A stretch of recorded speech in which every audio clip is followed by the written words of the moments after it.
throwing shit at the pilot.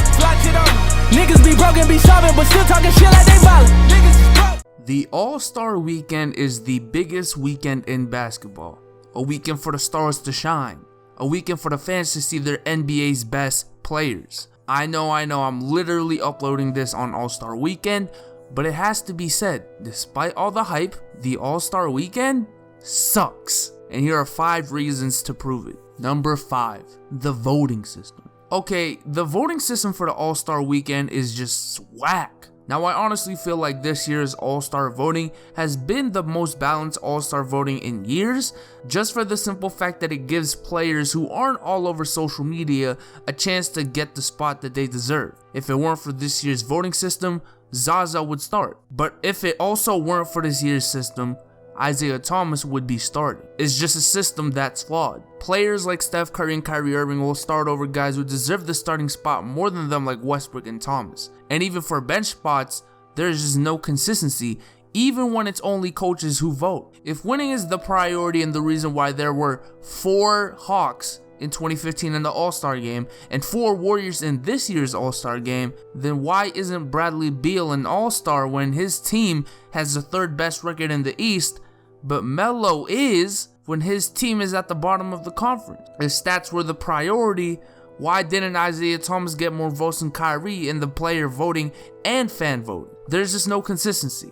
And then you have the other competitions that I'll get into in just a minute, where the fans have no say in who we see. But as I just said, I'll get into it right now. Number 4, the events. Yes, I said it. The events in All-Star Weekend suck. Basketball is a very versatile sport and can be played in many ways outside of traditional 5-on-5 basketball. So you're telling me in a weekend for the fans, in a weekend where there's no games being played, the only events you can come up with are a dunk contest, a 3-point contest, that weird trio competition that Scottie Pippen's team always wins, and the skills challenge? Really? What about a one-on-one tournament like Mike Korzemba talked about in his video? What about a horse tournament like y'all did a couple years ago, y'all just got rid of for some reason? What about a 3-on-3 or 2v2 knockout?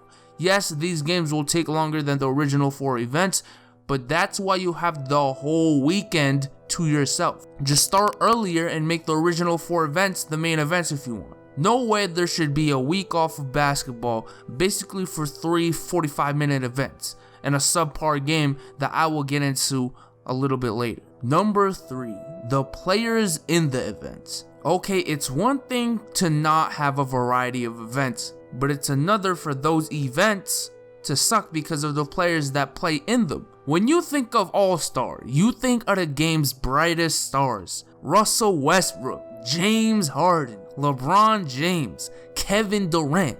These are the names you think of to see in All-Star events. But no, this is not what we see at all. The 3-point contest, I don't mind, since most of the time we get the players we want to see because it's not an injury-prone event.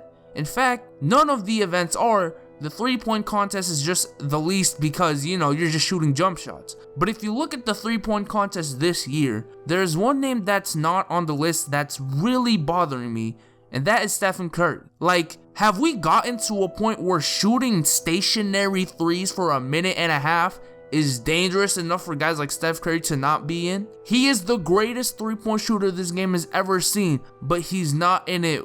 Why? And then the dunk contest. Oh my goodness, the dunk contest. Tell me why in an All-Star Weekend dunk contest, guys like Jeremy Evans, Glenn Robinson III, Derrick Jones Jr., Chase Budinger, and Will the Thrill Barton are on my screen. No disrespect to those guys are amazing players, but come on, man, when I think All-Star, hell no, Jeremy Evans is the first name to come up, hell no. And why is this? It's because the fans have no say in who plays in these events.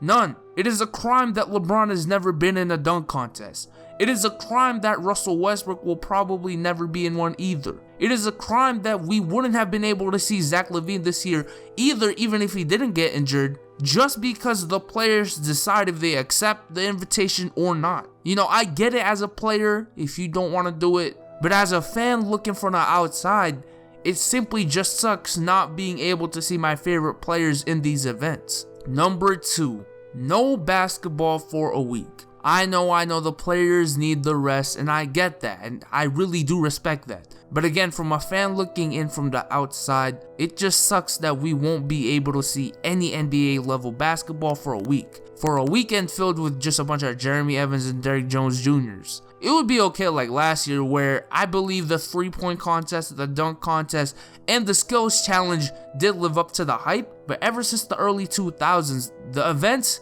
have been really bad to me, and just boring in general. And then you add the fact that there's not going to be basketball for nearly a week. Simply sucks. Number 1, the All-Star game. The one game that the whole weekend is trying to build up to.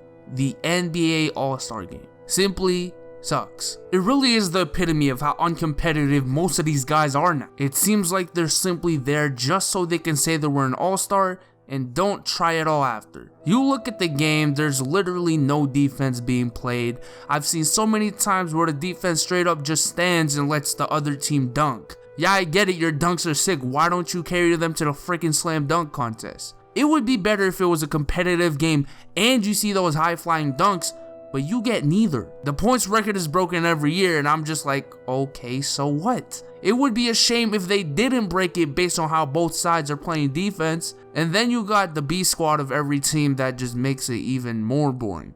At least the starting lineup usually has the best dunkers, so even though there's no defense being played, at least the dunks I do see are pretty cool. But when the B team with the Paul Millsaps and the Marc Gasols and the Al Horfords and the Carmelo Anthonys come in, it just becomes a flat out layup snooze fest. It simply just isn't fun to watch after the first 5 minutes and the last 5 minutes. Everything in between is just not a good representation of NBA basketball. But there you have it, folks. 5 reasons why the NBA All-Star Weekend sucks. Look, I'm gonna still watch the All-Star Weekend, right? But I'm just saying it could be so much better. But with that being said, I am out. Peace.